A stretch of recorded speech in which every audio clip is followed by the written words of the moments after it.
If you can't handle rejection, you can't be an artist. People are going to say no to you. A lot.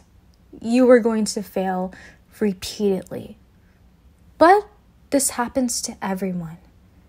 If the pill is tough to swallow, then get some water. Push and pull, it's a game of life. You have to take risks in order to dive deep and make the most of your experience here on Earth. In order to do this, you cannot let anyone stand in your way. And by anyone, I really mean anyone's unsavory comments about the quality of your work, underhanded suggestions about it being too expensive, or even someone straight up just saying, no, I don't like it. No, I'm not interested. Maybe the lack of engagement with your art in person and in online spaces can also be interpreted as rejection. Maybe you didn't get as many likes or views as you had hoped, so you start to feel bad about what you're doing. Maybe a lot of people walk past your table at a fair and pretend you don't exist. I understand you're going into everything expecting something amazing to happen. You are expecting loads of encouragement or even adoration from friends, family, and complete strangers. Or maybe you're just trying to make a living doing what you love. But the expectations you have could be the thing killing your dream. It's true that you do need the cooperation and support of others in order to accomplish much as an artist. However, it's impossible to get to those people if you don't make what you want known to as many right people as possible. Emphasis on them being the right people, okay? It's the equivalent of F. Scott Fitzgerald's titular character Gatsby spending his fortune on parties and shining that green light, just hoping that Daisy makes the connection. It's all for her, and she just stops everything and throws herself into his arms. No! Common sense dictates that we must speak directly to the right people about what we want.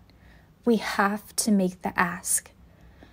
You're testing fate and hoping that things will just sort themselves out and fall into your lap. Hope is not a plan. Reality just doesn't work in the favor of people who don't make their goals a consistent pattern of behavior.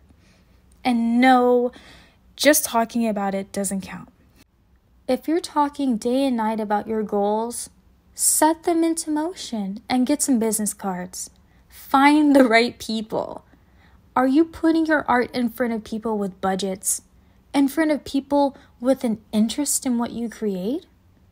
Think about this. There are so many different factors that can contribute to rejection, many of which have nothing to do with the value or even the quality of your art. For example, maybe the person you are trying to pitch to simply doesn't have the budget to invest in your work at this time.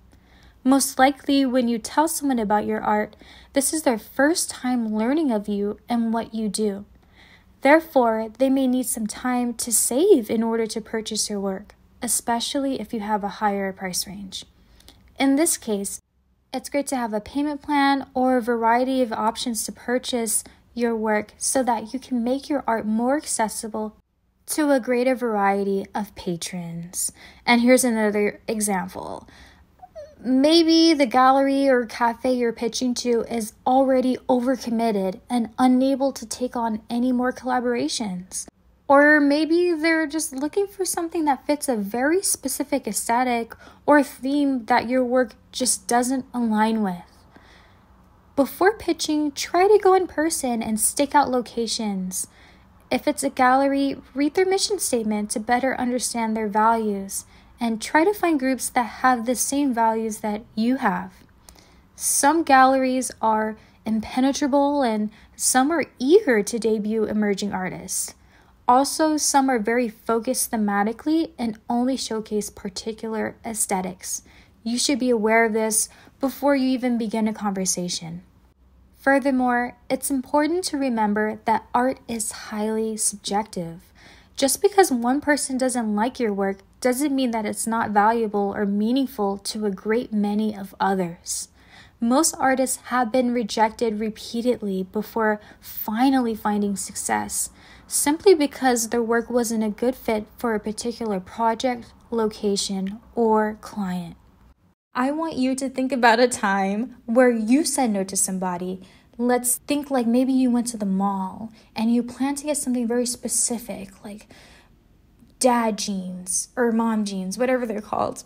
And you only had the amount of money for that thing. And then somebody from a kiosk approaches you and they're like, hey, do you want my face cream?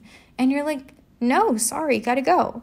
And it's not because they're a bad person or what they're selling isn't good. You just weren't open to that at that particular time.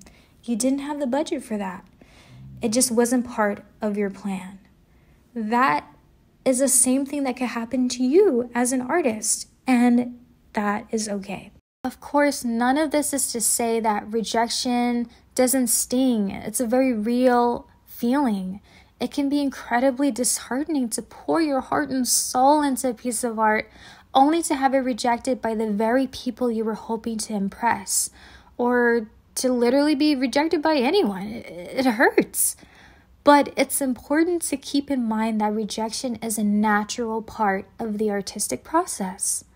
Don't allow these setbacks to dictate the course of your career. Instead, make a plan that accounts for them. Rafi of Rafi Was Here featuring Klee said that for every yes, he expected 20 no's when pitching his art to local businesses.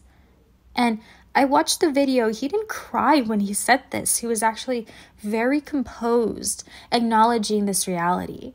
I'm now using this ratio of acceptance to rejection as a way to readjust my expectations.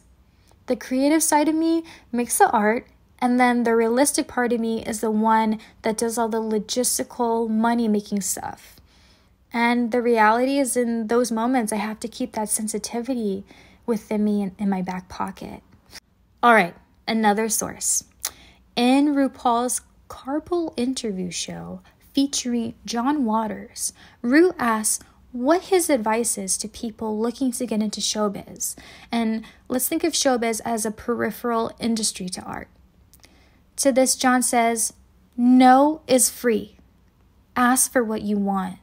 You always get turned down in the beginning and forever, but so what? No is free. It doesn't cost to ask for what you want. To this, RuPaul replies with the valuable critique about knee-jerk responses to rejection.